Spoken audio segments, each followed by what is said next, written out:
Hi, my name is Danny Wilson. Would you like to go to the Winter Carnival Ball with me? I looked up from my prepared speech and scanned the pews of the crowded St. James Church. I could easily see the confusion on most of the faces.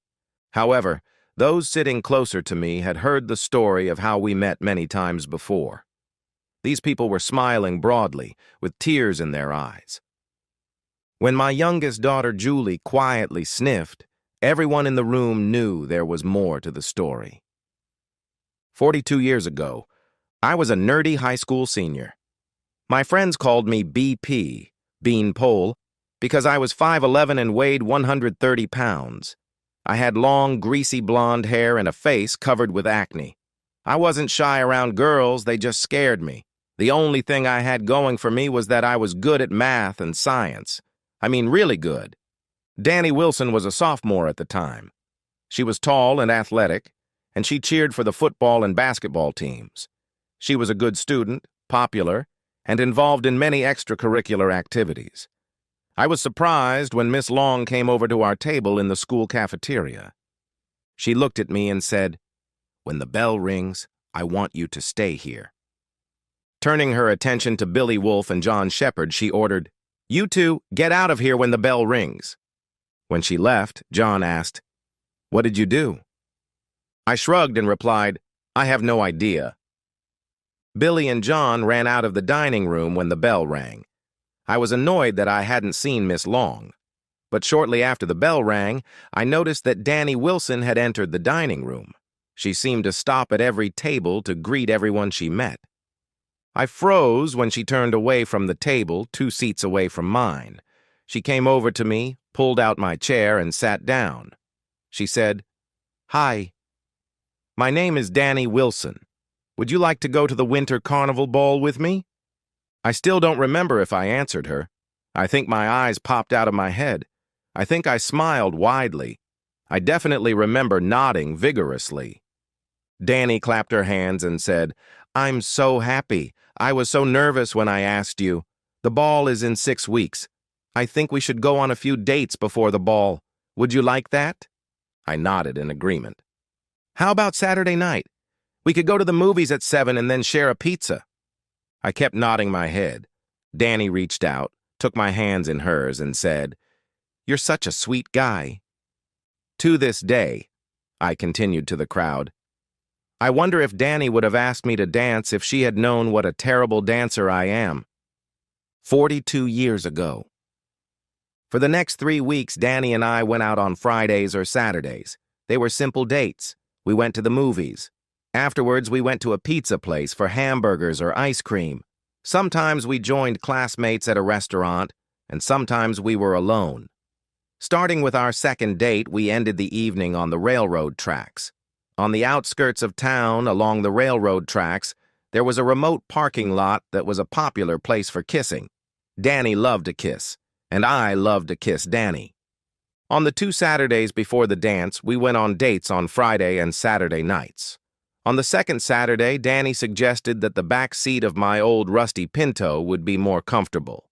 As usual, Danny was right. The back seat was very comfortable, which made kissing even better. My mom bought me a dark blue suit and a white shirt with blue polka dots and insisted that I wear them to the dance. I looked ridiculous. Danny said I was the best-dressed guy at the party and that she was proud to have me as her date. She was wearing a pink floor-length dress with a low neckline.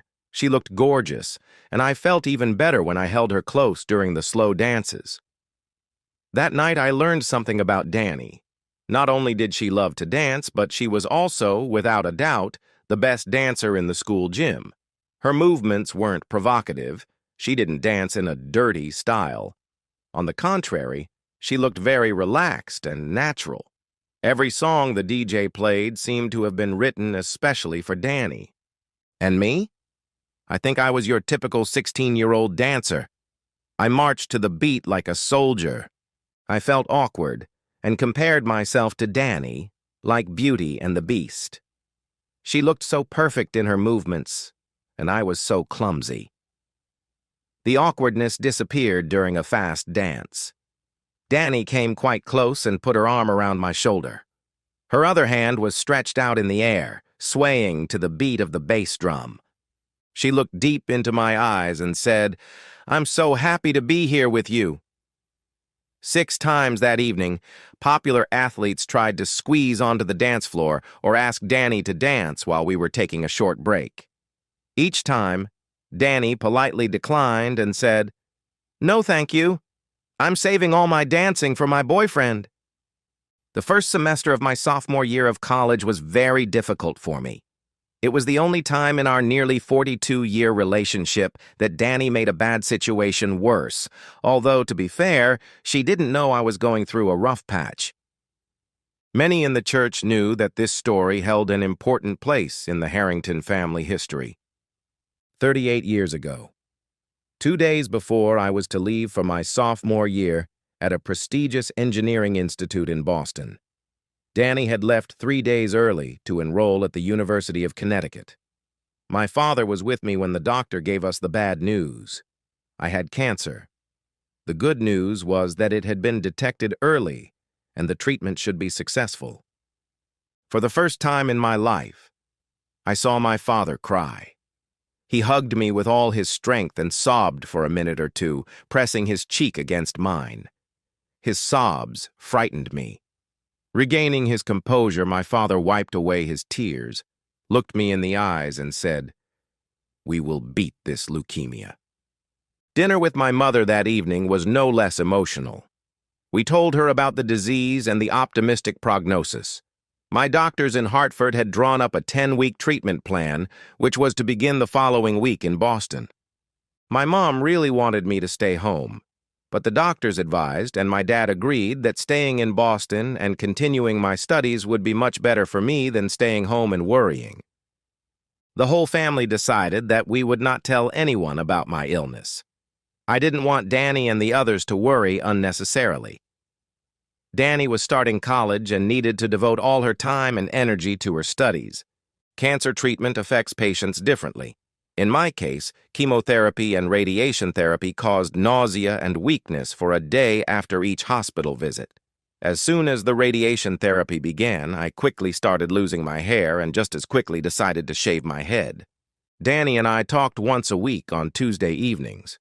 I waited for Danny's call, standing in the hallway, waiting for our shared phone in the dorm to ring. Our previous 2 conversations had been strange. I couldn't figure out what the problem was.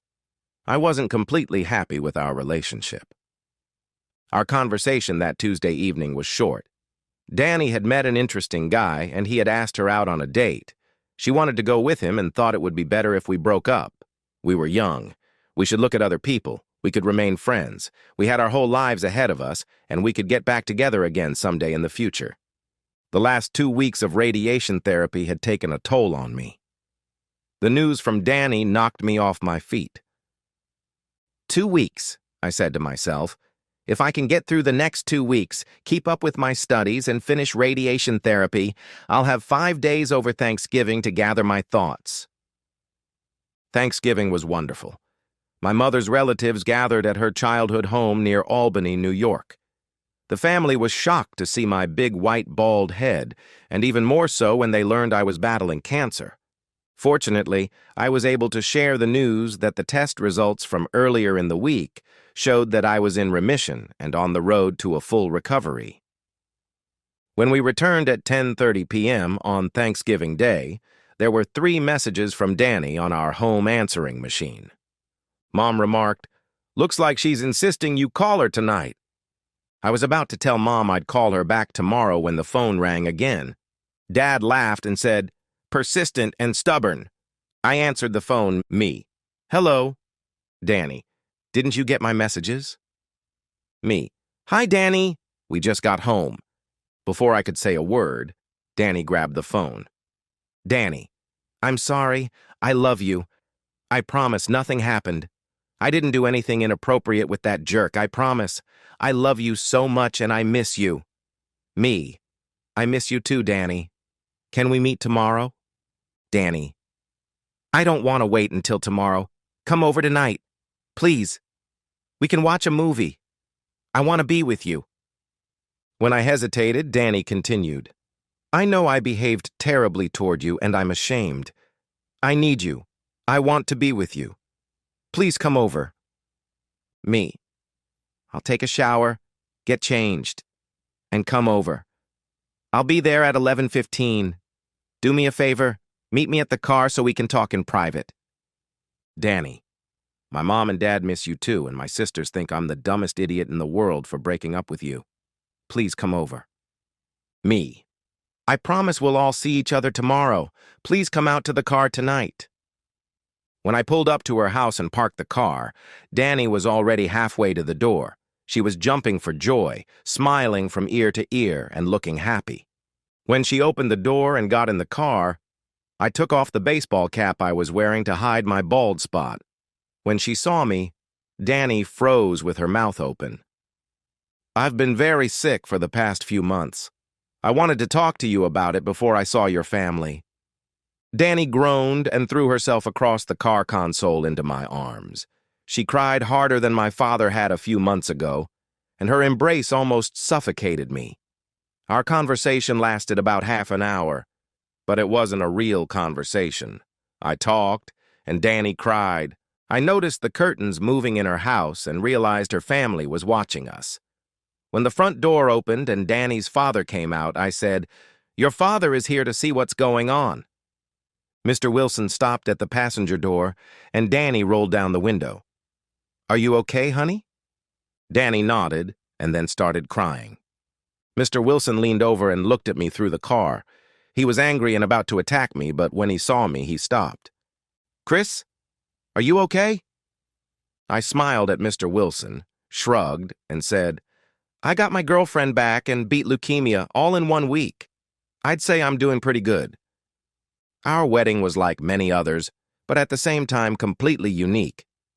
About 230 people gathered at the church to witness Danny and me exchange vows. 35 years ago. Who in their right mind plans a wedding for the end of February, especially in the Northeast? I thought about that over and over again during the 8 months of our engagement. On our wedding day, it was bright and sunny, and the temperature at 8 in the morning was minus 18 degrees. When I cursed for the 1,000th time and started complaining, my mother stood up for me. "Quiet," she said sharply. "Today is Danny's day, and you're not going to ruin it. Is that clear?" Over the years, I've heard the phrase, "my breath was taken away," many times. I didn't know what it meant until I saw Danny standing next to her father at the end of the church aisle. I was stunned and lost my voice. Suddenly, the cold didn't matter anymore. Our wedding day was perfect. When the wedding march began to play, and Danny and her father took their first steps down the aisle toward me, I wondered what I had done to deserve such a special woman in my life. My college roommate stood up to give a speech, and his toast summed it all up perfectly when he began, "Let's raise our glasses to my best friend and his best friend." The wedding reception was top-notch. Everyone had a great time, and I suspect some of our underage cousins may have had a little too much to drink. Danny and I changed out of our wedding attire and were about to leave for a quiet hotel on the other side of the county. I met Danny outside the room where the bride and groom were changing. We were going to walk down the hallway to the stairs and then downstairs to say goodbye to the guests. Danny looked at me and asked, "Do you promise you won't be mad at me, Mr. Harrington?" I laughed and replied, "Don't tempt me, wife. I've been dreaming of a big fight on my wedding day. I'm having so much fun. Do we really have to leave?" 90 minutes later, we were dancing in the middle of the dance floor, surrounded by family and friends, when the bartender informed us that it was last call.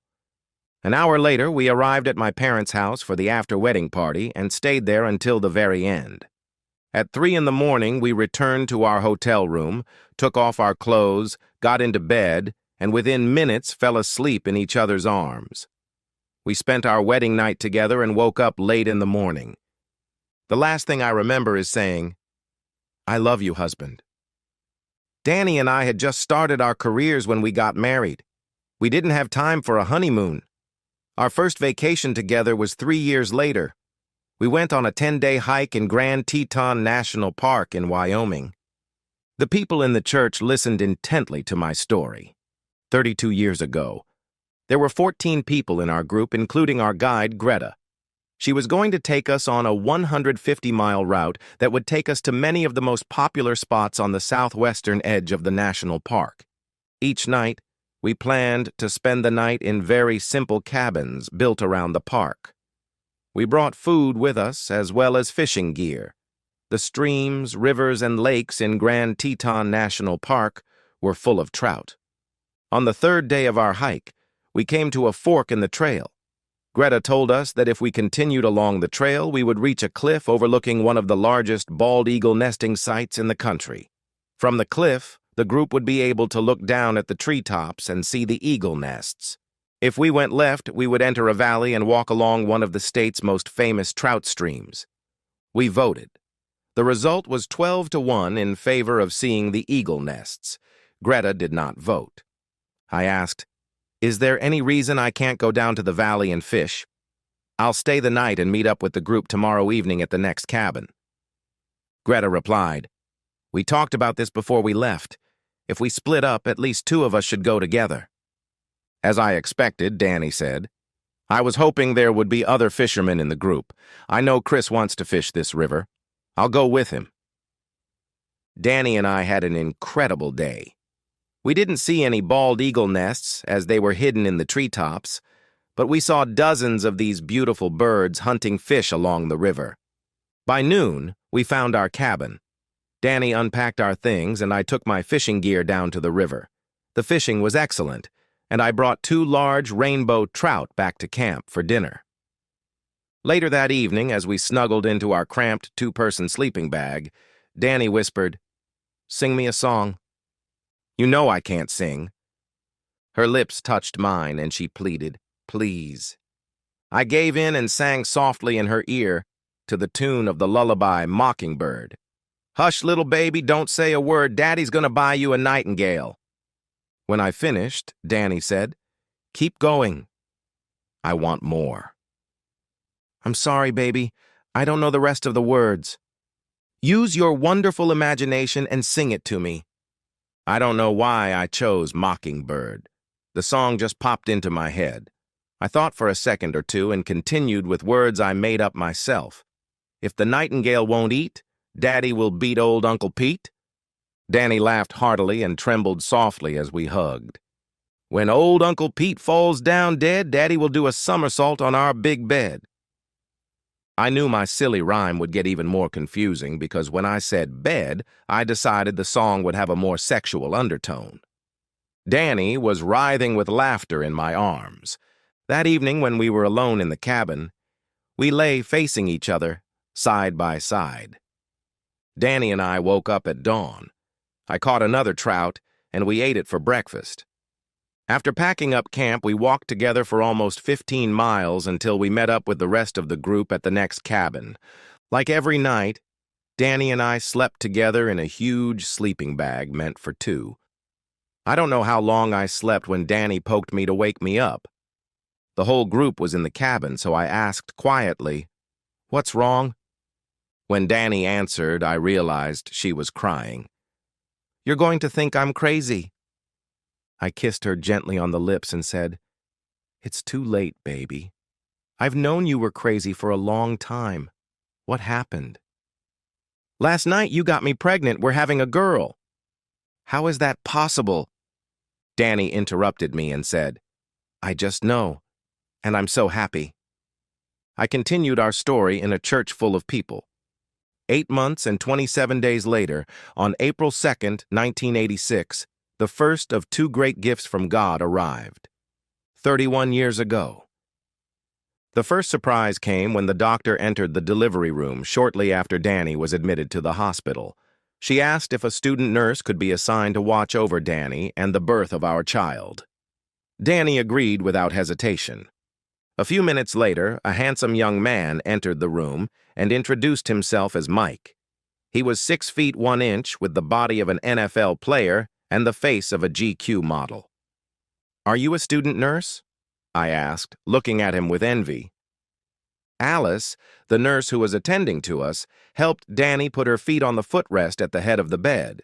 I watched as Alice explained to Mike from a physiological point of view what he was seeing and how everything would change as the birth progressed. One look from Danny, and she knew exactly what I was thinking. "Are you kidding?" she almost shouted. Danny scared Alice, Mike, and me. We all looked at her, and I suspect Mike and Alice were glad Danny was looking at me.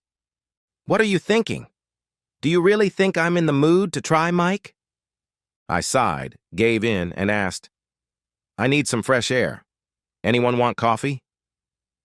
After taking Alice's order, I stepped out into the hallway. Mike was a step behind me and asked, "Chris? If you're uncomfortable with me, I can take your place." I waved Mike away before he could finish and said, "I'm a jealous idiot. Don't worry about it." 7 hours later, we got our second surprise when Alice called the doctor. After examining Danny, the doctor smiled and calmly told us, "We're going to deliver the baby by C-section, and we're going to do it right now." Paramedics and nurses rushed into the room, and everyone got to work. Alice's job seemed to be to calm me down and get me out of the way. Within a minute, Danny's bed was wheeled out of the delivery room and into the operating room.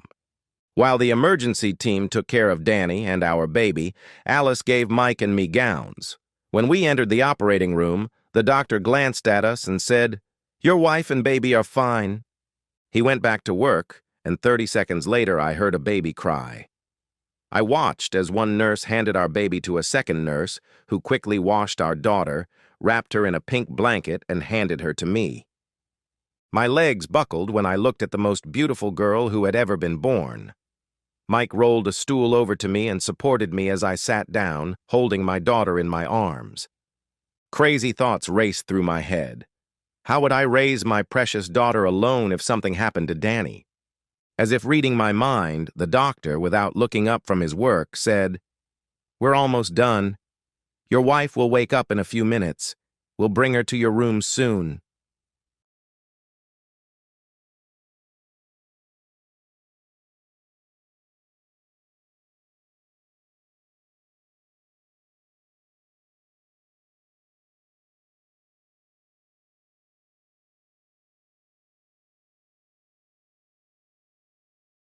After a long week, I'm sitting on the couch looking for something to watch on pay TV when my wife, whom I've been living with for 7 years, comes down the stairs looking stunning. A new dress I've never seen before, stockings, high-heeled shoes, and a new hairstyle. "Where are you going, Jenny?" "To a bachelorette party, Jack." "Wasn't last week your monthly bachelorette party?" "Yes, but we wanted to go somewhere special for Tammy's birthday, and we couldn't get a reservation last week. I'll probably be back late. My Uber is already here." And she left the house. I had a very bad feeling about this. Tammy was married to my best friend Matt, and she was the one who introduced me to Jenny. I had known Tammy and Matt my whole life. Tammy's mother ran a small daycare and looked after Matt and me while our mothers were at work. I had to move away, and I went to our favorite place to have a beer and a hamburger. The place was packed, and I had a hard time finding a spot at the bar when I heard someone calling my name. I turned around and saw Matt and Tammy sitting at a table. You can imagine how I felt. I sat down with them. Important note: some time ago, Matt caught Tammy kissing another man while she was at work with her colleagues. Matt kicked her out of the house, and she lived with her mother for a month. For a long time, the atmosphere in their home was cold, and probably still is. One of Matt's conditions for her return was complete honesty. Any deviation from this condition would be grounds for divorce. "Tammy, when is your birthday?" "How do you know, Jack? It was 6 months ago. You, Matt, and I all have birthdays in July." Then a look of "oh shit" came over her face, and she said it. Matt grabbed her by the arm and said, "Start talking or start packing." "Okay, but I asked her not to do that." "Not do what?" Matt asked. He was furious, and I was glad he wasn't looking at me like that. Tammy froze under his gaze, and I could see that he was squeezing her hand so hard that it was starting to hurt. "She met a guy last week when we were out with friends. They seemed to like each other." On the way home, she said he asked her out on a date tonight. I told her not to go. We all told her not to do it. But I could tell she was really thinking about it. We talked a few times during the week, and she didn't mention it again. Matt said, "You should have told me, Tammy, even that she was thinking about it. You should have told me there would be problems." But she said it would only be once. God, Tammy, once is okay. Pack your things and move back in with your mother. We need to better understand our wedding vows. Matt stood up and said, "If there's anything I can do to help you, Jack, let me know." He left, leaving Tammy in shock with tears in her eyes. Damn. We just got over my little mistake, and now I'm back where I was 3 months ago. And all because your damn wife looked at another man. Tammy, she was your friend long before she was my wife. Matt is right, you should have done something. I saw that look, Matt. If it hadn't been that guy, it would have been someone else, and she would have hidden her intentions. Maybe there would have been someone else in the future, but then she wouldn't have become my wife. Tammy got up and headed for Matt's car, and I followed her. Matt and I were partners in a construction company. I told him I might need a few days off and a divorce lawyer. He said he had used his services when he caught Tammy with some guy kissing her. He was going to call him on Monday anyway and gave me his number. I watched them drive away and felt sorry for Tammy. Her marriage was in jeopardy again, but this time because of a friend's actions. I stopped at a big hardware store, drove home, and changed the locks on the doors. I packed all of Jenny's things into plastic bags. In her drawers, I found a bunch of new underwear and started wondering what she wore under her dresses. After throwing her things on the side of the road, I sent Jenny a text message. I decided to have a beer and ran into Tammy and Matt at the bar. Tammy's birthday is in July, just like mine. She also told me about the guy you met last week. Matt is furious that she didn't do anything, and he kicked her out again. I changed all the locks. Your things are on the lawn in front of the house. You'd better go to your mother's and find a lawyer. I was sure she had turned off her phone, so I didn't wait for a reply. The sleeping pills finally helped me fall asleep, and I slept until almost noon the next day when Jenny started banging on the front door. "Let me in, damn it! Stop acting like a child!" There's a window above the front door in our bedroom. I opened it and threw her the keys. "I'm not opening the door. Here's your keys. Get your shit off my lawn and go to your mother or your lovers. I don't care. Maybe you and Tammy can live together." "Oh, did I hurt your little boy's feelings? This is my house too, so open the damn door." "Actually, Jenny, this is my parents' house. Remember, they let us move in when they wanted to downsize. It's still in their name. Where are your pantyhose, Jenny?" "Come on, Jack, I have to pee. Let me in." "Go behind the bush. I can't wait to see if you're still wearing your panties." "Go to hell, Jack." But she looked at the bush and crouched behind it. She wasn't wearing any panties. After she peed, she started yelling at me again. "I hate you, Jack. I just wanted to have some fun and you ruined it."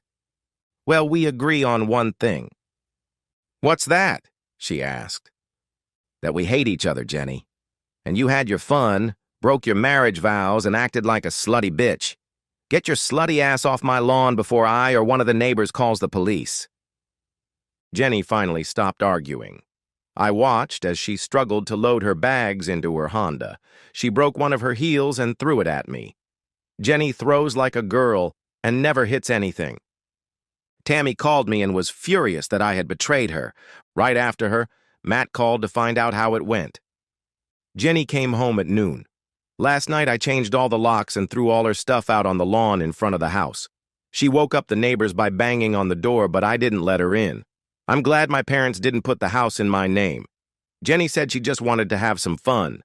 I hope she had a good time. Tammy called me this morning. She's angry that I turned her in to Jenny. What are you going to do about Tammy? I'm at a loss, Jack. I understand why she didn't want to say anything. This morning, I lectured her on how complete honesty means not only answering questions truthfully, but also disclosing information that I might consider important, especially when it comes to infidelity. Jenny kept calling me and yelling that I was being unreasonable. After the third call, I blocked her number. Then her mother called with a similar message, telling me to put my male pride aside and let her daughter come home.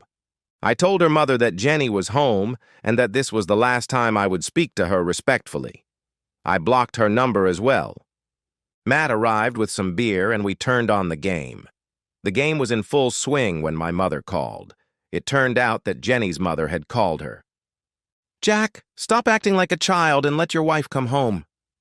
"Mom, what exactly did she tell you that I'm acting like a child?" "She said that Jenny went on a date last night, and when she came home, you changed the locks or something like that." "Yes, she went on a date last night with a man she met last week, dressed up, and came home at noon. You think I'm acting like a child because of that?" "Yes, she had a little fun and came home to you." "Mom, I must have woken up in a twilight zone. Give me Dad. I want to know if he understands had a little fun the same way you do." "There's no need for that, Jack."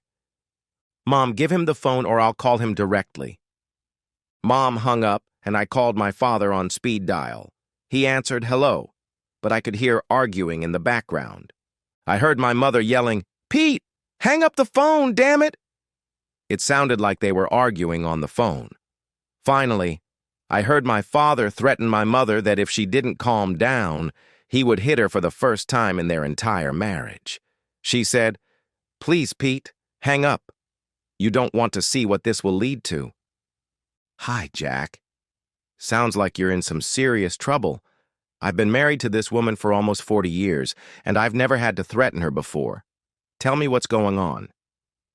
I told him. "Jenny went on a date last night with a man she met last week, dressed up in all her best clothes, and came home at noon without her panties or stockings. I changed the locks and won't let her in the house, and I put all her clothes out on the lawn. My mother said I'm acting like a child, and so did Jenny and her mother. I must be losing my mind, so I wanted to hear your opinion." "I'll call you back." Matt had heard most of the conversation and said, "I never told you this, but my mom reacted almost the same way when I caught that guy kissing Tammy. Maybe it's some kind of female code that they have to protect each other like cops." 2 or 3 hours passed. Matt went out for beer and pizza when my father showed up with a suitcase. "Looks like your talk with your mom didn't go well." He sat down on the couch looking dejected. Matt brought the pizza and beer, and we sat down at the table. "Jack, I don't think it could have been worse. She started out by saying you were acting like a child, and then she went on about how girls need to have fun sometimes. As soon as she said that, she realized she'd screwed up. How many times did I ask her? How many times? She tried to say, once. I hit the kitchen table so hard it broke and fell to the floor. That scared her, and I walked over to her. For the second time in 40 years, I wanted to hit your mother. Finally, she said 4 times, and then started talking about how it strengthened our marriage. Your mother didn't tell me when or with whom. She collapsed on the floor and started crying. I went and packed a suitcase. She begged me not to leave her. I told her I wanted her to write it all down, every time, every name, every place, and everything that happened in our life that made her cheat on me. She said it would only make things worse. I told her to find a lawyer. 40 damn years I've been a cuckold, Jack, and I didn't even know it. What's worse, Dad, hiding it or having your wife dump it all on you? I know, Jack. I know Jenny's father very well. We were in the Knights of Columbus together for many years. I'll give him a call. See what he thinks." Jenny's father was a man named Tony. He had been a tough guy in his youth and was still the head of one of the local unions. From my father's conversation, I gathered that Jenny had come home upset and said that we had had a little argument and I had overreacted. My father explained to Tony what had really happened, and Tony seemed unhappy. My father also told him about the conversation with my mother and her position, that I had overreacted. Then he told Tony that my mother had been cheating on him. Tony said he would call my father back. An hour later, Tony called back, and my father asked if he could put him on speakerphone. "Jack, let me start by saying that I'm very sorry that Jenny cheated on you. I hoped I had raised her better, but my fickle wife has obviously had too much influence on her. Anyway, I got the same answer. 4 instances in 20 years, and it made our marriage stronger. I bet some women's magazine like Cosmo made that up. 2 women who had 4 affairs in 20 years? I don't believe that's a coincidence. One of the advantages of my job is that the union has a whole team of lawyers, including the best divorce lawyer in the state. She's a real pit bull, and I wouldn't want to be on the other side. She can come over tomorrow at noon if you don't mind. I said, wait a minute. The best divorce lawyer in the state is coming to our house on Sunday? Yes, that's right. Are you okay with that? My father and I said yes at the same time. Matt was silent. I asked him if he wanted to be there. I don't know, Jack. You know I've been in love with Tammy since we were in diapers at her mother's daycare. I'm going to go talk to her now. If I don't get the answers I need, I'll be back tomorrow. At 11:55 a.m. on Sunday, a truck pulled up and a guy delivered 2 large boxes of Dunkin' Donuts coffee and 2 boxes of donuts and pastries. Right after he left, the lawyers arrived. There were 3 of them, all women, dressed in jeans and carrying large briefcases. Tony pulled up right behind them, and Matt followed him. I pulled him aside and asked what happened. I went to her house, but she wasn't there. Then I went to the bar where I last saw her, and she was there with the same guy who was hugging her around the waist and groping her. We looked at each other before I drove away. I'm so sorry, Matt. We talked about starting a family, but I put that idea on hold when I saw her last time. What the hell is going on with this world? Jenny insisted we have children, but I kept putting it off. What happened to you and Tammy scared me. The shark lawyer introduced herself as Barbara and introduced her assistants. She asked Tony to briefly summarize the situation, even though he had already explained everything last night. My daughter Jenny is married to Jack. This is his father, Pete, and Jack's best friend, Matt. On Friday evening, Jenny left the house dressed up and said she was going with Matt's wife to celebrate her birthday. Unfortunately, Jack went out for a drink and saw Matt with his wife. His wife admitted that Jenny had been on a date with them. She returned home on Saturday at noon. Jack had already changed the locks and thrown out all her things. After she returned home, my wife Jane called Jack and told him that he was acting like a child, that his wife had just had a little fun, and that he should take her back. Note that her panties and stockings were missing. Poor Jack got the same message from his mother. He asked his father, Pete, if he agreed with this. His wife told him it was no big deal, that girls deserve a little fun from time to time. In the end, she admitted that she had had 4 affairs over the past 20 years, and that it had strengthened their marriage. Pete called me and asked what I thought about girls deserving a little fun from time to time. The conversation with my wife was very unpleasant, and in the end she admitted that she had had 4 affairs over the past 20 years and that it had strengthened our marriage. I don't believe in coincidences. None of the women said when, why, or who their partners were. She turned to Matt and asked, "What about you?" 3 months ago, I caught my wife Tammy at a bar, kissing some guy passionately. We had a big fight, I kicked her out of the house, and she moved in with her mother. I even hired a lawyer to start divorce proceedings. We made up, and one of the conditions was that she would never lie to me again. Tammy is good friends with Jenny and knew about the date.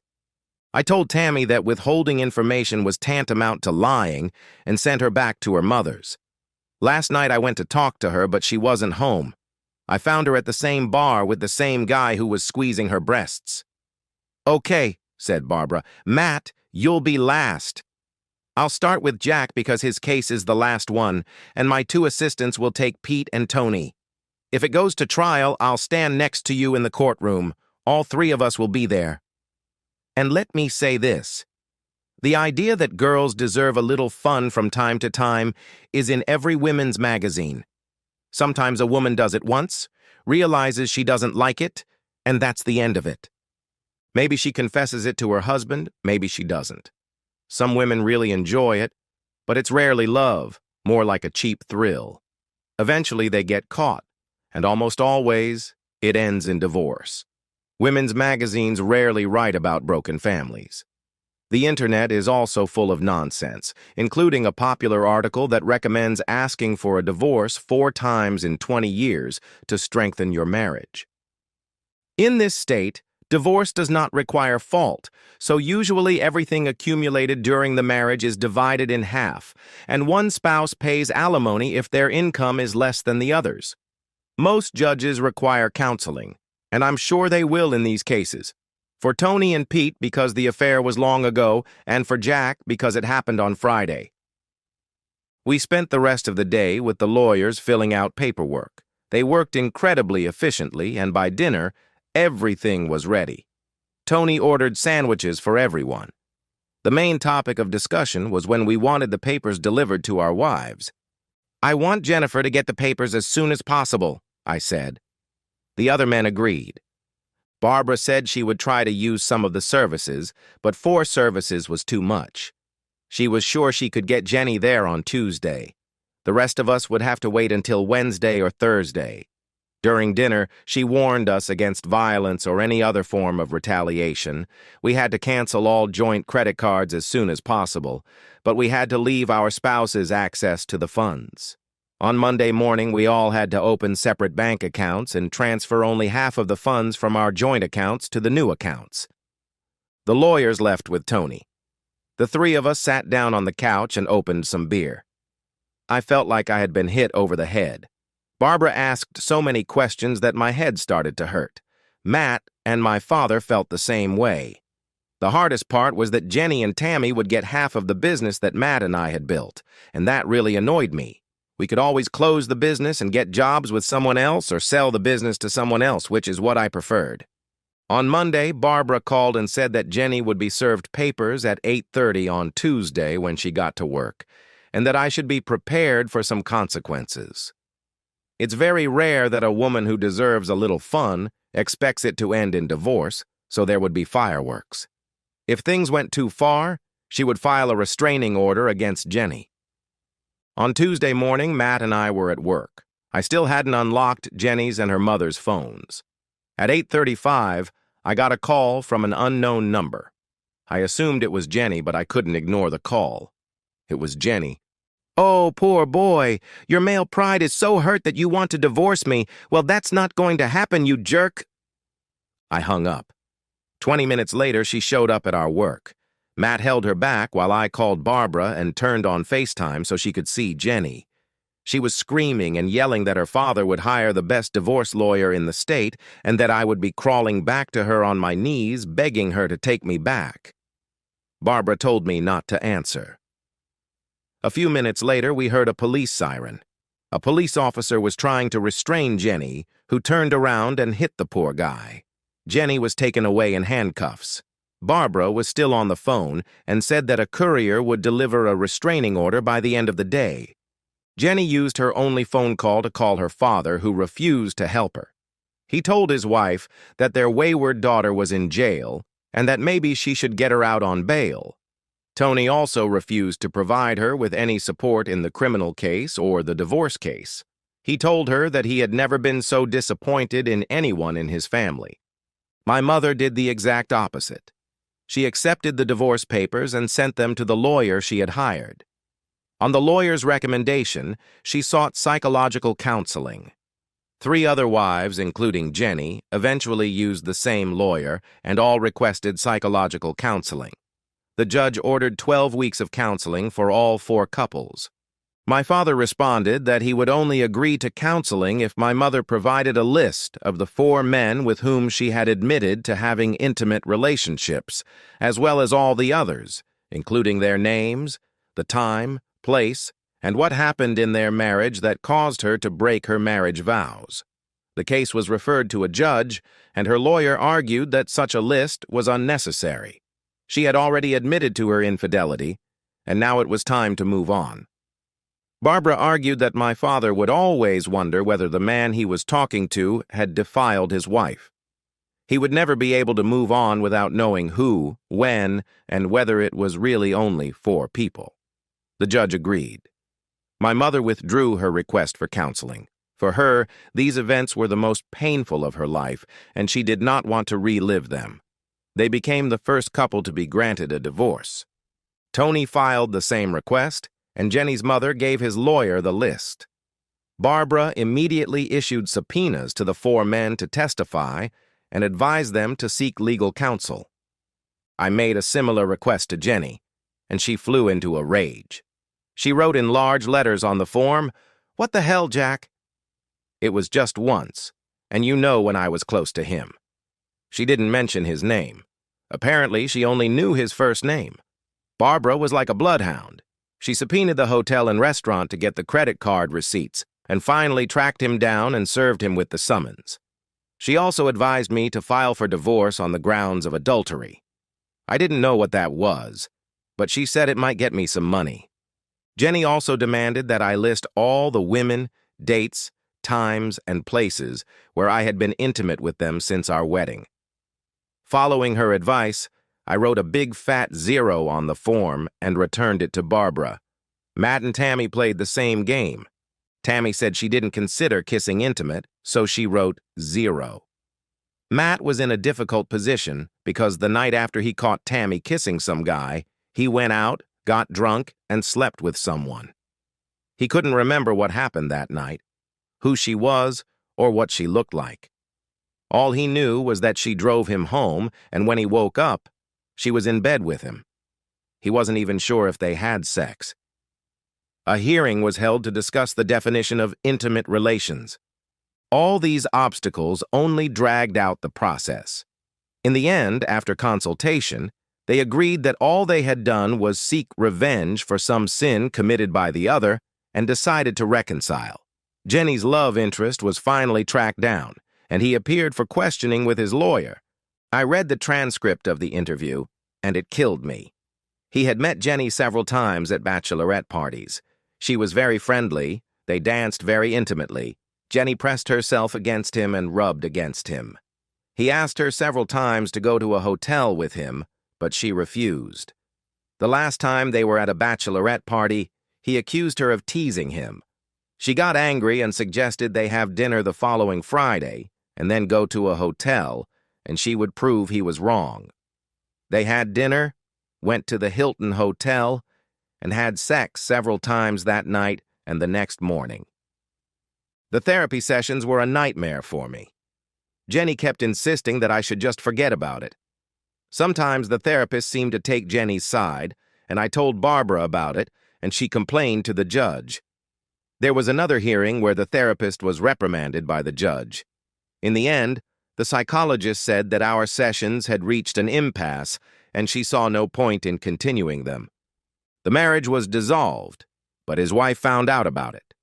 9 months after Jenny left, our divorce was finalized. Tony and Jane's divorce was the longest and most scandalous. The testimony of the original 4 witnesses turned into testimony from 9 men and 2 women.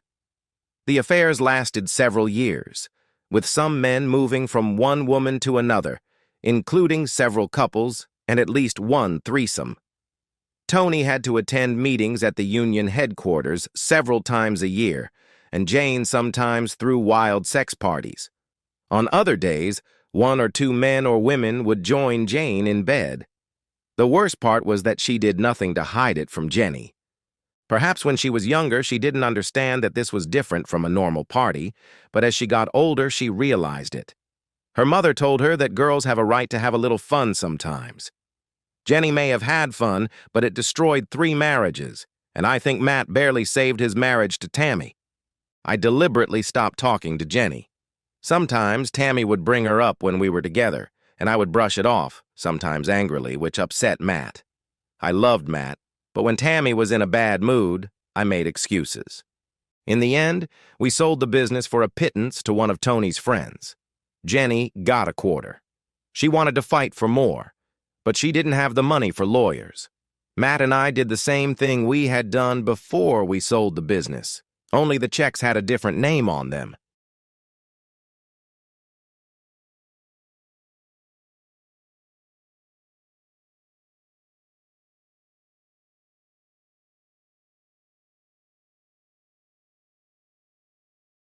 It was 3:10 a.m. when my wife came home from a Christmas party at school that ended at 11. I stayed in bed pretending to be asleep while Jessie jumped in the shower. That was my cue to head to the guest room. I was almost asleep when I heard Jessie open the door. A few minutes later, I heard the door close. It was the first Christmas party we hadn't gone to together. Jessie made sure I knew I wasn't invited. At 5 in the morning, my alarm clock woke me up, and I got ready to leave my wife. My suitcases were already packed and in the trunk of my car. I checked my cell phone and, thanks to an app, discovered the text messages my wife and her lover had exchanged the night before. The last message was quite revealing. And that was the end of our 25-year marriage. After transferring the messages to my new phone and the cloud, I left my wedding ring and old cell phone on the kitchen table. It was time to start a new chapter in my life after almost 30 years with Jessie. On my way out, I went back and picked up my old cell phone. I needed to send a few more messages. I planned to send all the messages to our 3 children, but the last message seemed too cruel. Jessie had already completely distanced our children from us. All 3 chose colleges on the other side of the country and stayed there after graduation. As a psychologist, I recognized the signs of perimenopause, but there was nothing I could do about it. Jessie would fly off the handle when she thought I was analyzing her. I put up with her antics, even though her mood swings and irritability drove one child after another away from her. And when they left, she took it out on me. I tried very hard to maintain a relationship with the children. After Jessie refused to come to our eldest son's wedding because it was too far away, the 3 children stopped calling her mom and she became just Jessie. She wasn't invited to other weddings or christenings. Jessie didn't seem to care. Some people claimed they had no idea their spouse's behavior was leading to infidelity. My education left me in no doubt. A friend gave me an app that sent me Jessie's text messages, and I used it to track her relationship with that jerk, another teacher at her school. Just because someone is heading in the wrong direction doesn't mean they'll actually be unfaithful. Like Jessie, who was planning her big night at the Hilton, some wives get to the hotel room door and realize they've ruined everything. I hoped that would be the case with Jessie. Of course, I was disappointed. But it was time to put my plan into action. So, we come to that cold morning in Florida when I was sitting in a restaurant having breakfast. I had already checked into a hotel near the cruise terminal, getting ready for a 21-day cruise that was leaving on Sunday morning. I reread the letter I had written to my children, telling them that I was leaving their mother and giving them my new cell phone number. After much deliberation, I attached the text messages and hit send. Their response was quick and unanimous. "What took you so long, Dad?" I also read the latest report from the private investigator I had hired. It showed Jessie and that bitch leaving a Christmas party at 9 o'clock in the evening and heading straight for the Hilton Hotel. There was a photo of them holding hands as they walked to their room. The photo of that bitch walking Jessie to his car at 2:30 in the morning and then kissing him goodbye in the parking lot would allow me to enforce our prenuptial agreement. The private investigator's report was sent to my lawyer with instructions to serve Jessie with divorce papers on Monday when she returned from work. She was to vacate the apartment before I returned from my cruise. That freak was served with a restraining order. My lawyer also sent the private investigator's report to that freak's wife. It was a 4-hour drive to my hotel, so after breakfast I left, but not before turning off my old cell phone. The hotel was full of people getting ready for the cruise, and I was shocked to see one of my colleagues sitting alone and eating dinner. Melanie was a nice girl who had gone through a difficult divorce a few years ago. "Hi, Jack. I can't say I'm surprised to see you here," she said.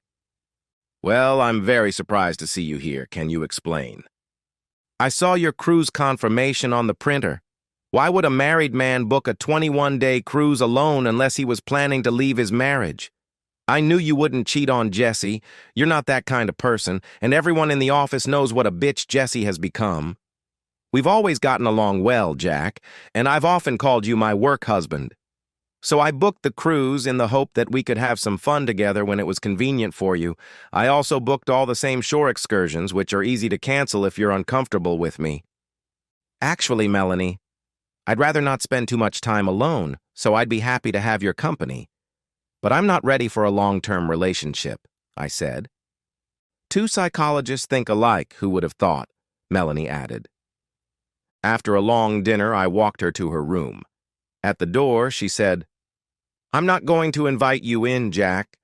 I'm looking for a long-term relationship, not a one-night stand, even though my body is telling me I'm a damn fool. I said, I don't mind, kissed her on the cheek, ordered breakfast, and headed to my room. My thoughts were full of Melanie. We had worked together for at least 20 years and had always been friends. The only times we had been closer than friends were at our company Christmas party when Melanie asked me to dance. There was something about the way she pressed herself against me that could be interpreted in different ways. After Melanie's divorce, Jessie started acting like a bitch. As usual, I took Jessie's tirade personally. Before going to bed, I turned on my old cell phone. There was one message from Jessie asking where I was during dinner. I ignored it. There were several messages between Jessie and this jerk, starting with her finding my ring on the table. There was no remorse in Jessie's voice, and I didn't expect any. I've treated enough patients to know that cheaters rarely feel remorse. It hurt when she told her lover that she hoped I wouldn't do anything stupid like ask for a divorce because it would really ruin her life. Funny, I knew that was exactly why she stayed with me, but seeing it in black and white was like a punch in the teeth. At breakfast, Melanie asked me what had prompted me to go on the cruise. Are you asking as a professional, Melanie? I'm asking in whatever capacity you want me to. We both know that the more you talk about it, the less it will hurt. God, how many times did I cry in your office when I found out my husband was cheating on me? And I kept crying in your office while he tortured me during the divorce. I think you're the only one who kept me from going crazy. So come on, Jack. We had a little time before boarding the ship, and I told her the whole long story. I admit, at some points I had tears in my eyes, and I admit that after talking to Melanie, I felt better. Part of me didn't want our relationship with Melanie to turn into a patient-psychotherapist relationship, and I told her so. That's okay, Jack, because I won't let that happen. After boarding the ship, Melanie surprised me again when I found out that her cabin was next to mine. On the first night, we had dinner together and danced, and at the end of the evening, she kissed me on the cheek again.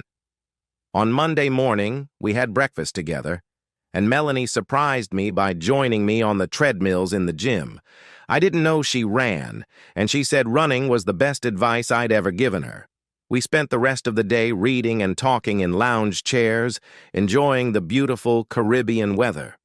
Over dinner, we discussed my expectations for Jessie's reaction when she received the bill. Thanks to the miracle of Elon Musk's satellite system, we were able to access everything through my phone.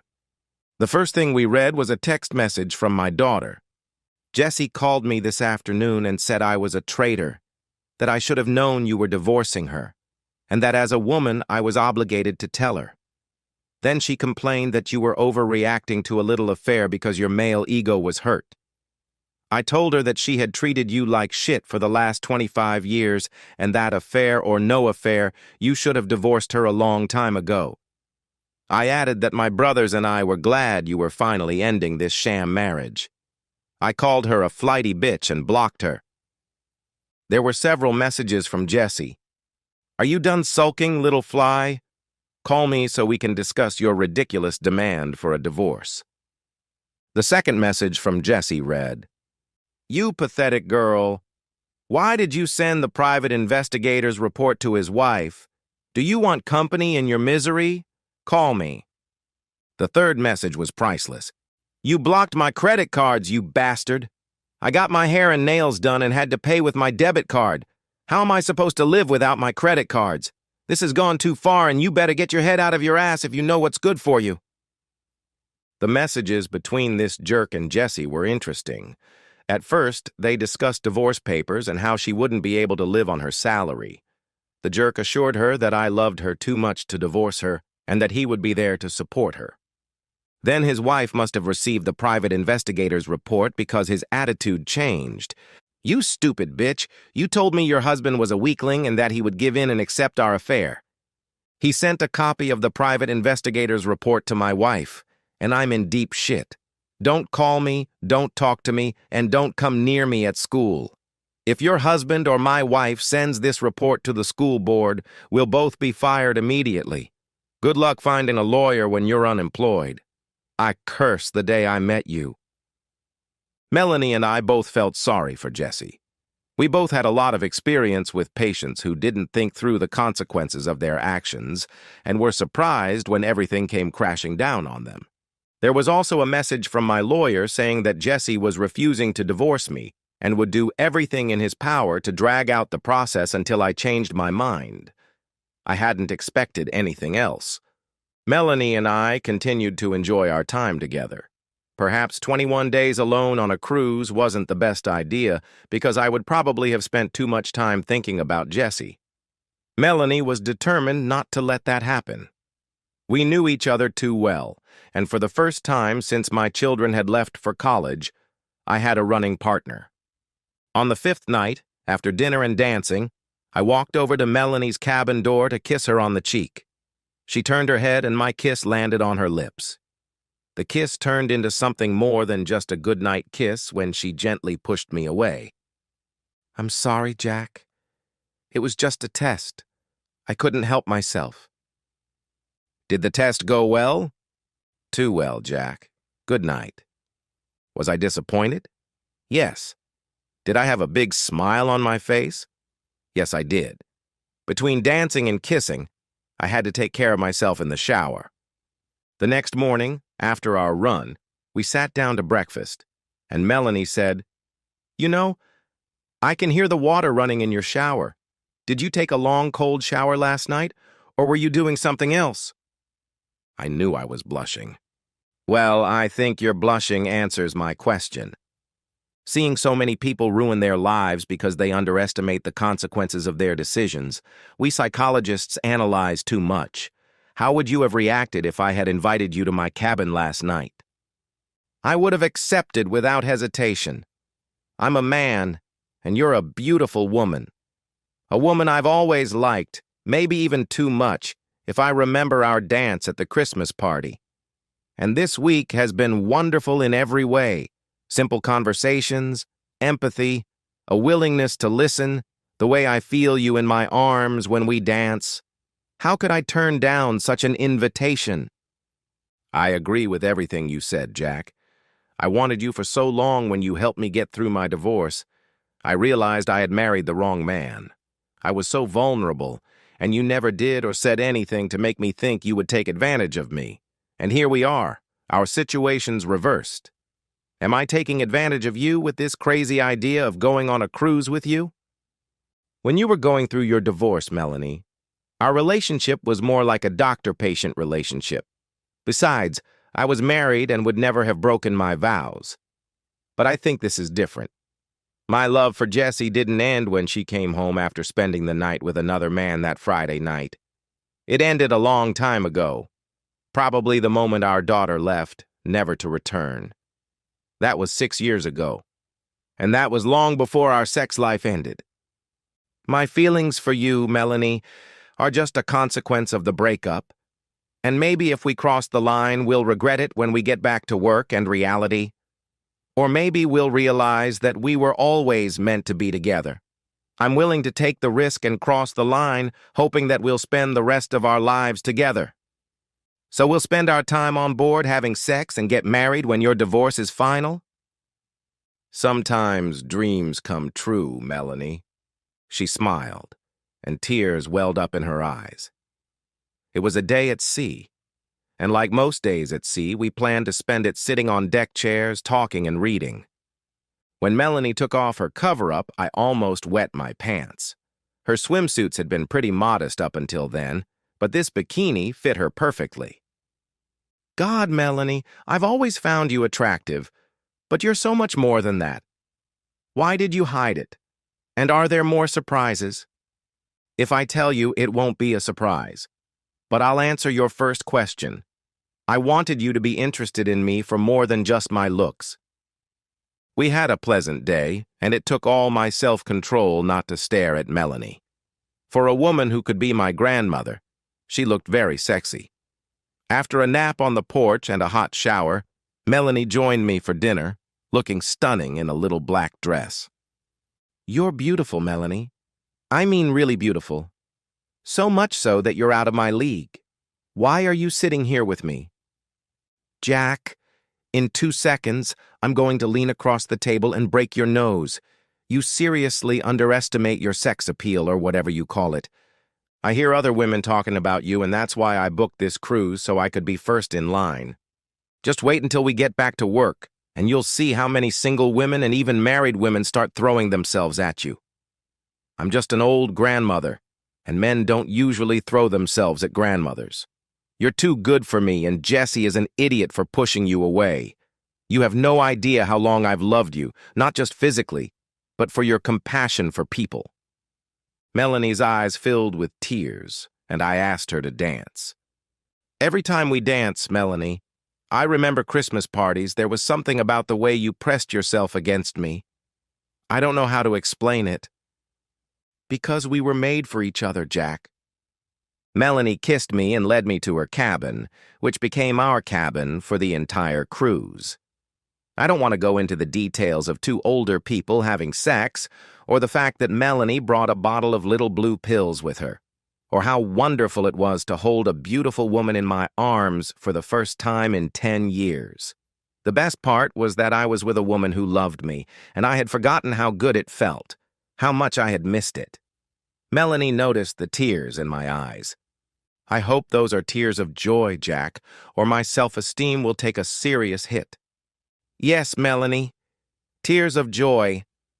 Maybe you can imagine how good it feels to be in the arms of someone who loves you when you haven't felt love in over 10 years. It's been over 15 years since I've felt love from anyone but my children, Jack." We woke up late, made love again, took a shower together, and took another pill. When we went down for breakfast, it was already noon. During lunch, I turned on my old phone again. There were dozens of messages from Jessie, mostly threats that she would take every penny I had. I called my lawyer. "God, Jack, Jessie is driving me and everyone in my office crazy. She's camped out in the lobby and demanding that everyone tell her where you are. She's even harassing other clients. I had to get a restraining order against her. I'm going to sue her for harassment. From what I hear, she was even worse at your clinic, and the original restraining order had to be revised so your colleagues and their patients could live in peace. In addition, she has not taken any steps to vacate the family home.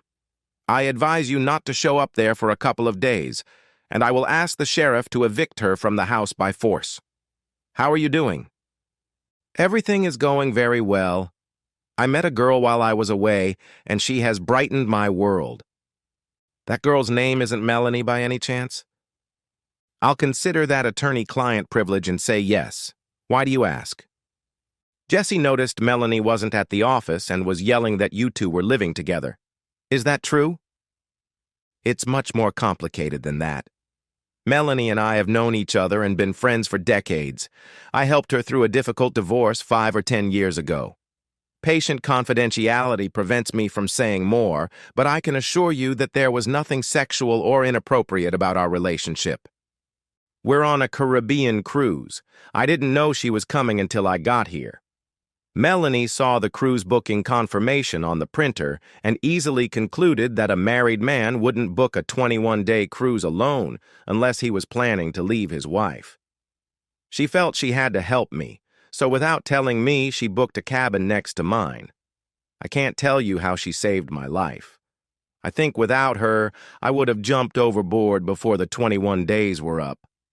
Jack, I'm guessing that somewhere in the last 10 days, your relationship has grown closer. I can hear it in your voice, but don't tell me. It might complicate the prenup a little. Let me ask you a completely hypothetical question. Jessie and that jerk are afraid that someone will pass the private investigator's report on to the school board. As much as I hate that jerk, I don't want his wife and kids to lose his income. What if we offer Jessie some money, say $100,000, and my guarantee that the private investigator's report will remain confidential. That might work, Jack, but I'm sure if we offer 100, she'll want 200. Then let's settle on $150,000, but she has to give up everything else. The messages between Shithead and Jesse that night were interesting in two ways. First, they must have known from the private investigator's report that I had access to their messages, or perhaps they thought only the investigator had access. Shithead was only concerned with keeping the private investigator's report confidential, so he was pushing Jesse to accept the initial offer. Jesse was dreaming of $1 million. The bastard called her the dumbest bitch he had ever seen, not only ugly as a dog, but just as dumb. As expected, Jesse asked for $200,000 but wouldn't agree to less than $175,000. I felt that was how it would go, so I told my lawyer to agree. Melanie was thrilled that by the time we got home, the storm surrounding Jesse would have died down. All that was left to decide was where we would live. Neither of us wanted to go back to my old house, and Melanie didn't want to give up her apartment until she was sure we were us as a married couple. I settled into a long-term hotel for a short time. My old house sold quickly. I moved the furniture from the dining room and living room to a rented apartment near my office. Melanie insisted on a new bed, and we had fun picking it out and setting it up. The divorce was finalized a year after Jesse accepted my proposal. We planned a small wedding for the following Saturday, but we had 5 children, plus spouses and grandchildren. Add to that our brothers and sisters, and we quickly had 50 people. Jessie showed up at the wedding but didn't come into the hall. She watched from the sidelines. I hadn't seen her in over a year. She had always struggled with her weight, losing it and gaining it back. Now she was very overweight, to the point where it was dangerous for her health. After many years of treating alcoholics, I was convinced she had a drinking problem. Her children ignored her, and her grandchildren didn't know who she was. In a memorable act of compassion, I watched as Melanie approached Jessie and greeted her. They chatted, and then Melanie took her by the hand and led her into the hall. She asked the waiters to set another place setting to her right, and they sat down together. Jessie was overwhelmed and smiled shyly at me as I sat down to Melanie's left.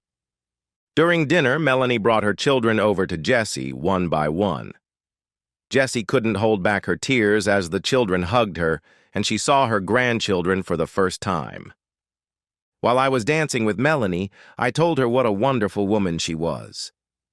"You just realized that, Jack. By the way, I suggested that Jessie go to therapy." My wife is treating my ex-wife. Who would have thought?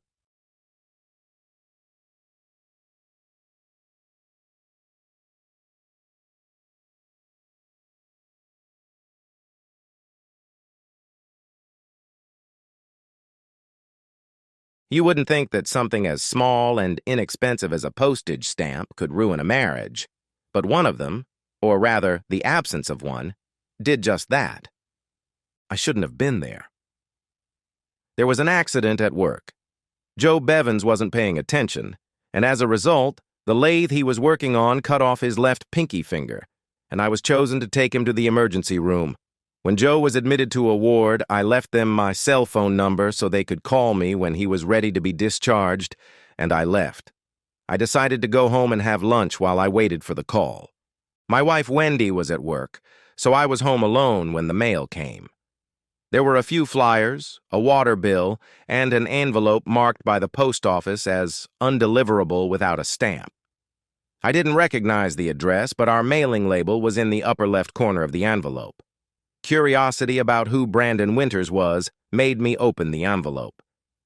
Since then, there have been times when I regretted opening it, but then I told myself it was better to know sooner than later. What I read struck me. "My dear Brend, we've only known each other for a month, but it's been the best 30 days of my life. You make me so happy. When I see your face, my heart stops, And it's not just butterflies fluttering in my stomach, but airplanes flying, birds flying, and stars falling. Every time I look into your eyes, I lose myself. I think about you all day long. I swear I've never been this happy with anyone in my life. You've taken away all my pain and distract me from my problems when things get tough. I've told you all my flaws, but you still think I'm perfect. You make me feel like I'm really worth something. You are the light of my life, the other half of my heart, and the peace in my soul. I love your eyes and could stare into them for days on end. I can't wait for our 3-day weekend together. Until then, I'll be in hell. I want to spend the rest of my life with you and never let you go. You can't even imagine how much I love you. Our daily phone calls and weekly long dinners at the motel, are barely enough to keep me going. I love you so much. With love, your baby Wendy. I sat there holding the letter in my hands, completely stunned. At first, some of the words confused me. You saved me from pain. What pain? The last 30 days were the best of her life? Either she was lying to this Brandon guy, or she was the best actress in Hollywood or on the stages of New York. I couldn't believe that the last 7 years had been just a game for Wendy. Those had been the happiest years of my life. We were as happy as 2 piglets in a big mud puddle. It couldn't have been a game on her part. It just couldn't be. And yet her own words jumped out at me from the pages of the letter. She was meeting him in motels for long dinners? Why? I hadn't noticed any signs that she was unhappy or dissatisfied with me. There was no lack of love. Looking at the pages in my hands, I knew only one thing. The 3-day weekend she had been looking forward to. She wasn't going to enjoy it. At least, not if I could help it. Apparently, her best friend Joyce had won a 3-day spa vacation for 2, and she and Wendy were going to go and pamper themselves. 3 days of beauty treatments, massages, mud wraps, mud baths, and more. I wondered if Joyce had a lover too, or if she was just covering for Wendy. It didn't matter. I'd probably talk to Harry before the weekend. The hardest part for me was acting normal around Wendy. I couldn't let her know I had the letter because she would undoubtedly call Winters and tell him I was on to them, and I couldn't let that happen. I didn't want Winters to know I was going after him. First, I needed to get more information, and I knew who to turn to. I showed up at Carl's Chop House 10 minutes before Joyce finished work at 4 and sat down in her service area.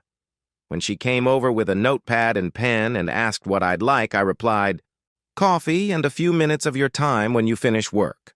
I have some information that could affect your marriage to Harry, and I'd like to discuss it with you before I talk to Harry." She left without saying a word, then returned with my coffee. She set it down in front of me without saying a word and left. As I sipped my coffee, I wondered what Joyce would do. Would she join me after work, or would she slip out the back door and call Wendy to ask what was going on? It was a risk on my part, but I was betting that she would be more concerned about her marriage than what Wendy might know. I think I won that bet. I couldn't know if she had contacted Wendy in the time between when I ordered coffee and when she sat down next to me at 4 minutes to 4. But I was pretty sure she hadn't. She would have been afraid to do anything without knowing what I was going to say. At least, that's what I thought. Joyce sat down across from me and said, "Okay, Frank, what's going on here?" "I have a question for you, Joyce, and it's in your best interest to answer honestly. Are you cheating on Harry?" "Of course not. I'm not cheating on Harry. Why would you even think that?" "I just thought you might be spending time with your lover during your spa weekend." She sat silently for a few seconds, then said, "I told her she ruined everything and warned her that sooner or later she'd get caught. How did you find out?" "She told me herself." "She told you? She confessed?" "Number. She just forgot to put a stamp on the letter." I handed Joyce the letter and envelope and waited while she read it. When she finished, she handed it back to me, and I took it and said, "My first impulse was to go to Harry and tell him that we were both married to fickle whores, but then I decided to keep quiet and talk to you. Tell me everything you know and I won't involve Harry. I'm not cheating on Harry. Maybe, but after he reads this letter and finds out what Wendy is doing and that you're covering for her, do you think he won't start asking questions about you and what you were doing those 3 days? Do you want him to start suspecting you of doing things when he's not around? Why are you doing this to me, Frank? I haven't done anything to you. Of course, Joyce. You're helping my wife cheat on me. You're covering for her. You know what she's doing. You just said so yourself. You told her she messed up, so you know what she's doing. And you're helping her.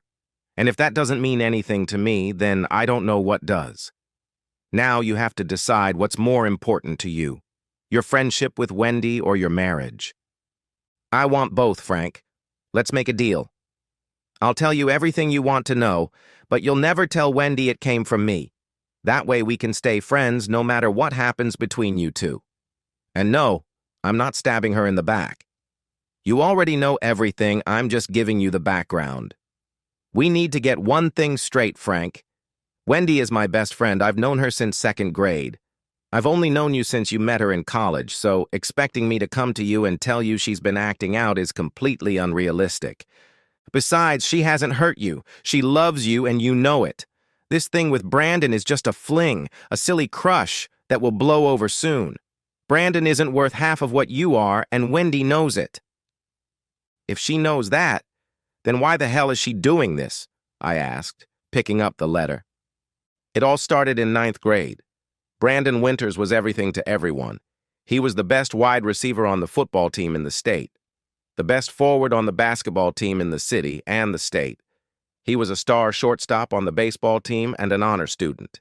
He was handsome, and his father owned 4 car dealerships, so the family was rich as Croesus. Wendy was crazy about Brandon. She wanted to be his girlfriend at any cost, but he didn't even seem to notice her. She would go to places where she knew he would be so she could be near him and get him to notice her. But no matter what she did, Brandon never paid any attention to her. In 11th grade, she even asked him to the annual Sadie Hawkins Day dance.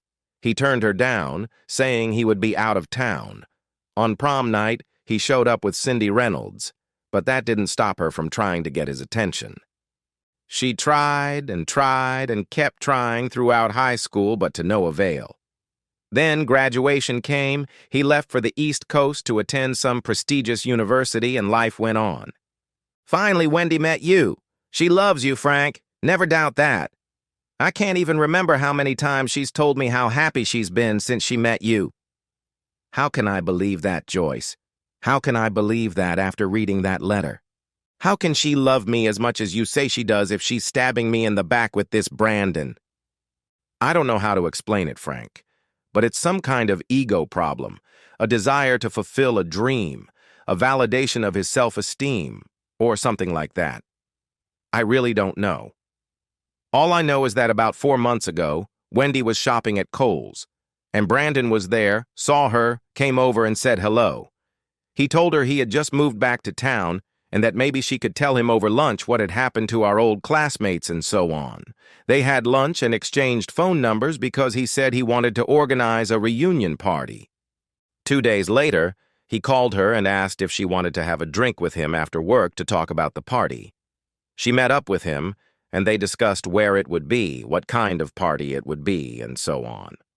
He called her a couple more times, and they talked on the phone about the party, and then one day he asked her to meet him for lunch.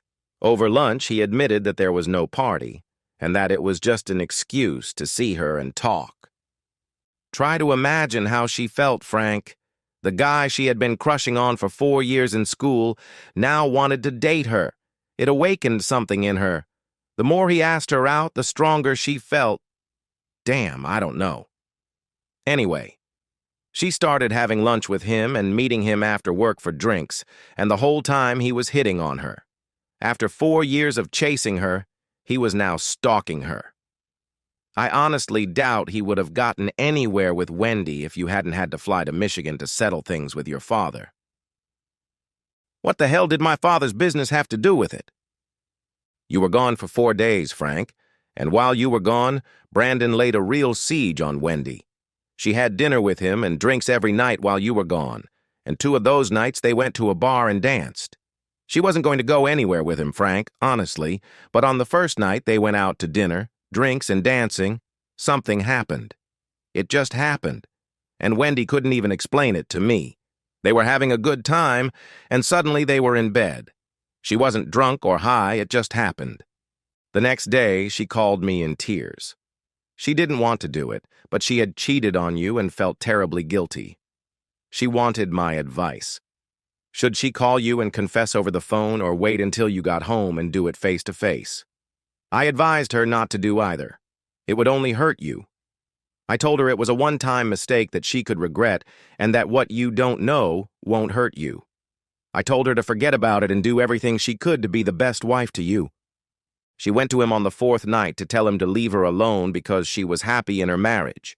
When she told him she had to stop seeing him, he asked her how she could do that. He told her they were meant for each other, and she asked him if that was true. Why had he ignored her for 4 years at school? He replied that he knew that if he was with her, he would never be able to let her go. He had his whole life planned out, and a wife would get in the way. He had to fight his desire to leave and make it in the NFL. He told her that he knew that once he achieved his goal, they would find each other because they were meant to be together. Wendy told me she knew it was all nonsense, but somehow they ended up in bed again. She couldn't explain it to me because, according to her, she couldn't understand it herself. She told me it wasn't about sex because you were a much better lover than Brandon. In fact, she praised you so much that if I hadn't been madly in love with Harry, I would have tried to have an affair with you myself. I think she had invested so much time and effort in him at school that now that he was with her, she just couldn't leave him. The fact that he was with her somehow justified all the effort she had put into getting him to notice her. It's too deep for me. It's crystal clear to me. She stabbed me in the back by sleeping with another man. I could have, gotten over that night, but the trip to Michigan was 4 months ago, and she's still seeing that jerk. She meets him at motels for long lunches and takes 3-day weekends with this jerk. How did you become part of the Fool Frank Club? I'm not a member of any club. Sure, you arranged 3-day weekends for them. I didn't arrange anything for them. The spa trip is true, and I invited Wendy to go with me. I didn't know she was going to use the weekend to meet Brandon until the day before yesterday. Then she told me that Brandon had booked a hotel room next to the spa. If you're interested, Frank, I told her she was being stupid and that I wouldn't lie for her if it came to that. She told me she was going to use the weekend to break up with him. That's not what she wrote in the letter. All she wrote was what he wanted to hear. That's just Wendy. You know how compassionate she is. She puts him on a pedestal so she can knock him off it easily. She makes him feel good so he won't be so crushed when she tells him she has to go back to being a good wife to you. And that's the way she is, Frank. She's always been a good wife to you. Even with that stupid fling with Brandon, she never deprived you of love and affection, and although she never told me, I'm willing to bet she didn't deprive you sexually either. She's yours, Frank, and Wendy and I know it, even if you doubt it. What are you going to do? I don't know, Joyce. I have a lot to think about, and I just don't know. Maybe it would be better if you didn't tell her that I know what's going on. I'm not sure we can survive the confrontation that will happen if she finds out that I know. I know, Wendy, Frank, and I know that you two can have a long and happy life if you can find a way to work through this. I can't promise anything, Joyce. I know myself well, and I'm not sure I want to work through this, even if I can. I know myself really well, and one of the things I know about myself is that I don't tolerate being played with. I figured that out in 8th grade, even though I shot up in height in high school and was almost 6 feet tall. In elementary and middle school, I was small for my age. As a result, I was often teased by bigger boys. The first time it happened was in 3rd or 4th grade, and I came home in tears. My mom asked me what happened, and I told her. Then she asked me what I did to the boy who beat me up, and I said nothing, because he was bigger than me. She then told me that he would continue to bully me, because he knew he could get away with it. Don't give in to bullies, Frankie. Beat them up. Let them know that if they mess with you, they'll pay for it with pain. The easiest way to end this, Frankie, is to let them know that you won't let them use you as a punching bag. It doesn't matter if you win or lose. The important thing is to fight back. Don't give anyone any slack. Bullies will get the message and leave you alone. At least most of them will, although there will always be one or two idiots who are incapable of learning anything. Just make sure they pay for it, kid. Remember, son, no one, absolutely no one, gets a free pass. I listened to my mom and took her words to heart, and the next time a bigger kid came after me, he got a bloody nose for his trouble.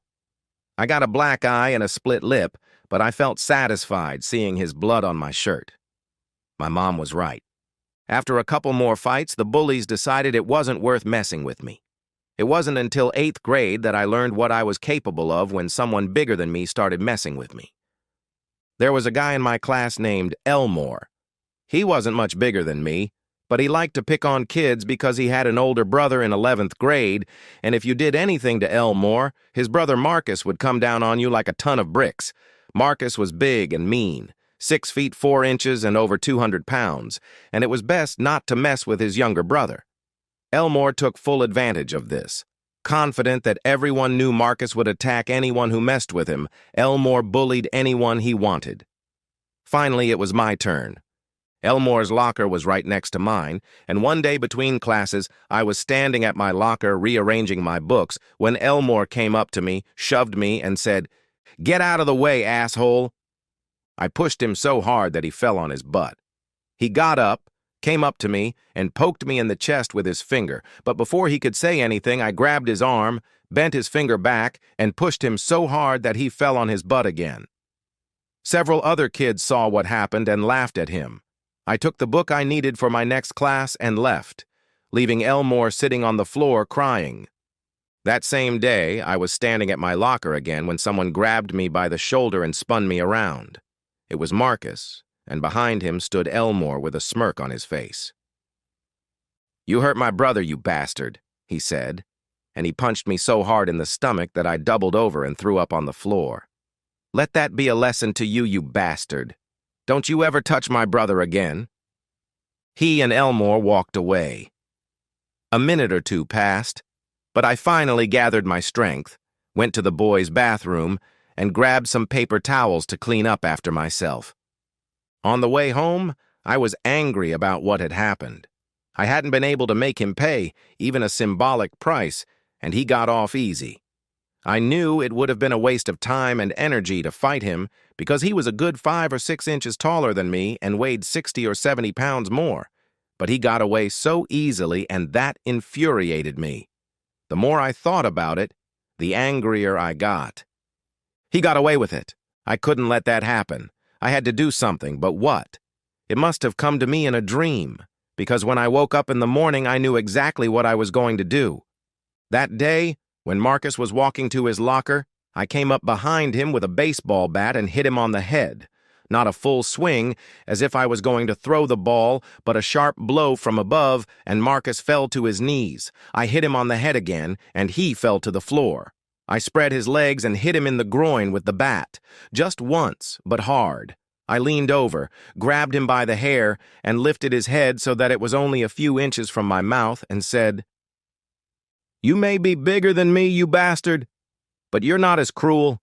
If you touch me again, you'd better grow eyes in the back of your head, or you won't see me coming, and next time, I'll chop your head off with this bat." I looked up and saw Elmore standing there staring at me with his mouth open and his eyes wide. I looked him in the eyes and said, "Run, you bastard, you're next!" I stood up and Elmore ran away. As I watched him run away, I heard applause and turned around. I saw a dozen other students who had seen what had happened. I heard words like, "Way to go, man!" and finally someone put those bastards in their place. Word quickly spread that Frank was not to be messed with, and Marcus never touched me again, while Elmore would turn and walk away whenever he saw me. So I knew myself really well and knew that I wouldn't let myself be hurt or bullied, and Brandon Winters was about to find that out the hard way.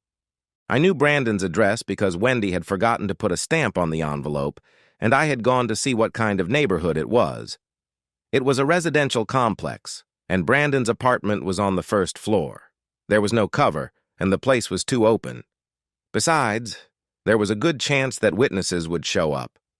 I looked at my watch and saw that it was already 7:30, half an hour later than I usually got home, so I called home and Wendy answered. I told her I would be late and would be home in half an hour. She replied that she would make dinner. As I put my phone away, a late-model Chevrolet Silverado pulled up to Brandon's house and stopped in front of his apartment. A man got out of the car, walked to the door of apartment 107, and put his key in the lock. I saw Brandon Winters for the first time, and the look he gave me told me I'd have to find another baseball bat. He was 6 feet tall and weighed 260 pounds, and I wouldn't have stood a chance in a fair fight. Who was I kidding? An honest fight was never part of my plan.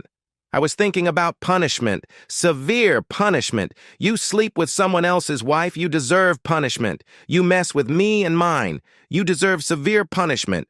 My mother taught me never to let anyone get away with anything. I drove home to meet my wife, replaying the words of the letter I had read 7 hours earlier in my head. Would I be able to hide my feelings from her? I didn't know if I could be as good an actor as she was an actress. I hoped I could pull it off. Confrontation would undoubtedly make her call Winters, and I didn't want that.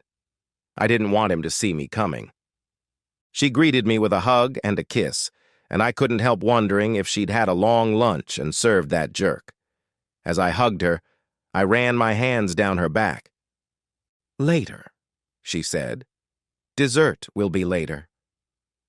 The thought flashed through my mind again. Would there be consolation? Or maybe not consolation. We sat down to dinner, and apparently I wasn't as good an actor as she was. "Is something bothering you?" she asked. "You seem out of it today."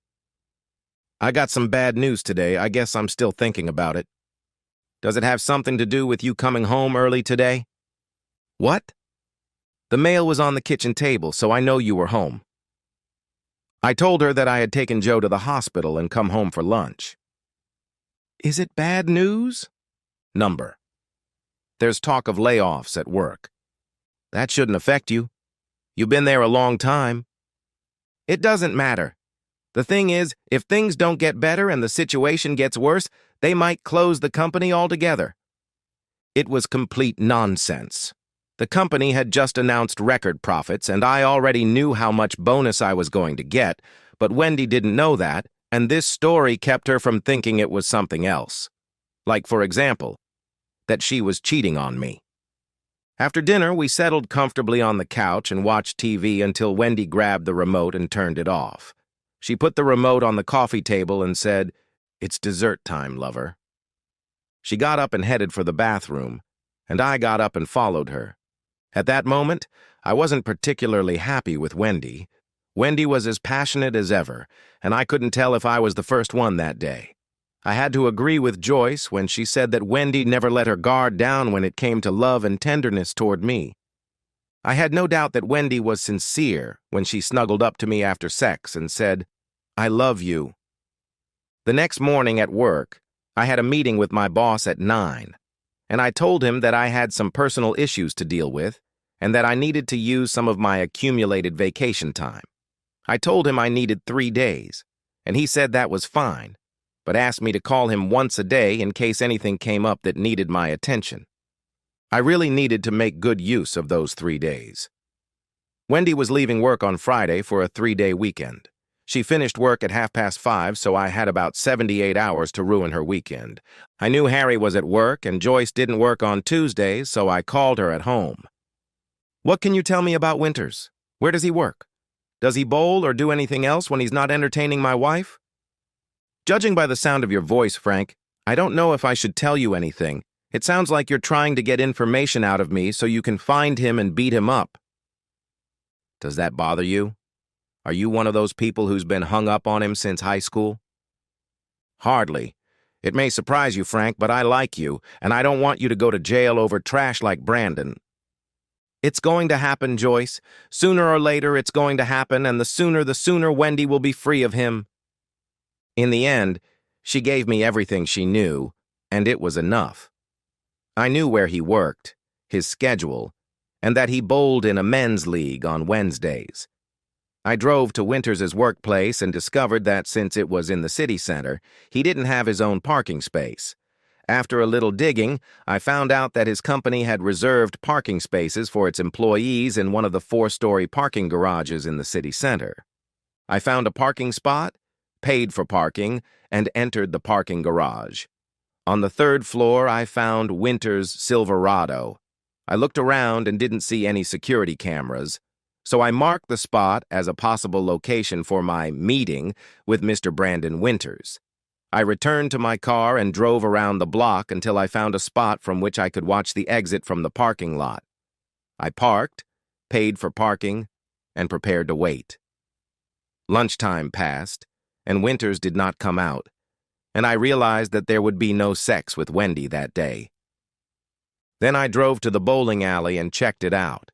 The parking lot there was too open, and it seemed likely that when Winters left after his game, others would leave with him. That wouldn't be a good choice for an ambush, and considering Winters' size, an ambush was the only option. I wasn't looking for a fair fight. I wanted to punish him, and the parking lot seemed like the right place. Having made that decision, I went to the public library, bought a newspaper, and sat down to read until it was time to go home. When I got home, Wendy was waiting for me with dinner. She was in a cheerful mood, and I thought it might be because she was looking forward to the 3-day weekend. After dinner, I did some work around the house and then joined Wendy to watch TV before going to bed. Wendy was in a romantic mood, and as soon as we lay down on the bed, she reached over and touched me. I didn't push her hand away. On Wednesday morning, I got up early and left the house. I drove to the house where Winters lived and parked so that I could see his Silverado. I followed him to work, and when he pulled into the parking lot, I took a ticket from the machine and followed him. I drove very slowly so that I could watch what Winters did after he parked. I noticed that there was no one around when he parked, got out of his car, and walked to the elevators. I drove away and killed time until noon, then returned to watch for him to leave. He left at 12:10, and I followed him. But he only drove to Walmart, and after shopping, he returned to work. I killed the day browsing bookstores, then returned to the parking lot, where I was lucky enough to find a spot where I could park and watch the Silverado, and I settled in to wait. At 10:05, the asshole came out of the elevator with 3 other guys. It was obvious they weren't together. I watched them split up and go to their cars, then followed Winters when he drove off. He drove home, I parked and watched until he got out, then followed him to the bowling alley, where I decided that wasn't the place to meet this asshole. There were too many people around and no good cover for someone who wanted to hide and wait. I didn't stick around. If that many people went into the bowling alley at the same time as that jerk, chances are just as many would come out when he did. I didn't stick around. I went home and found Wendy slightly annoyed. "Where were you?" "Dinner's been ready for almost an hour." "I was stuck at work," I said, to which she replied, "You could have at least called to let me know." "I tried. Twice," I lied, and both times the line was busy. She didn't press the issue, so she was probably on the phone herself. Maybe even with that jerk. After dinner, I was in for a surprise. "Which suitcases are you taking for the weekend?" "Why are you asking me that?" "Because I'm taking the ones you're not taking. I'm going to the lake for the weekend." "Without me?" "Of course not. You're going to the spa with Joyce." "No, I'm not. I canceled." "Why?" "I don't want to go 3 days without seeing you." "I appreciate your concern, but I don't think that's a good enough reason to cancel a fun trip. It's only 3 days. "It's a good enough reason for me. Do you realize that, except for the time you went to Michigan to settle things with your father, we haven't been apart since the day we got married? Those 4 days you were gone were the worst of our marriage. I don't want to be apart from you that long again. At least if I can help it."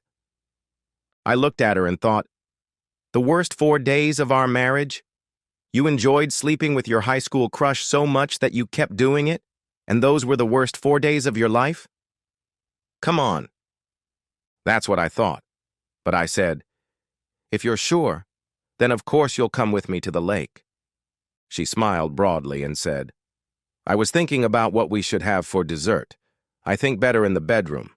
Want to come with me and see what we can come up with? On Thursday, I arrived at the restaurant at the same time Joyce was having lunch and asked her if she would like to have lunch with me. She laughed and said, that would be a very inexpensive date for you, since one of my perks here is free meals.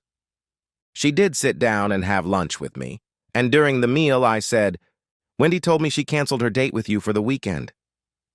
I guessed why you were here. What happened? She called me yesterday and said she wasn't going.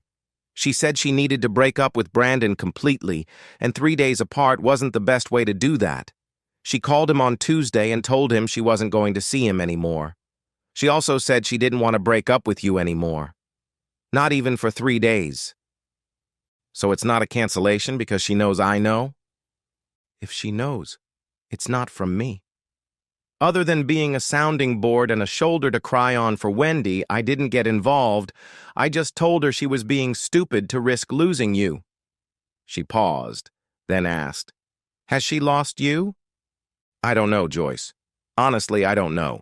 If you had asked me that question when I first spoke to you, I would have said, how can you ask such a stupid question?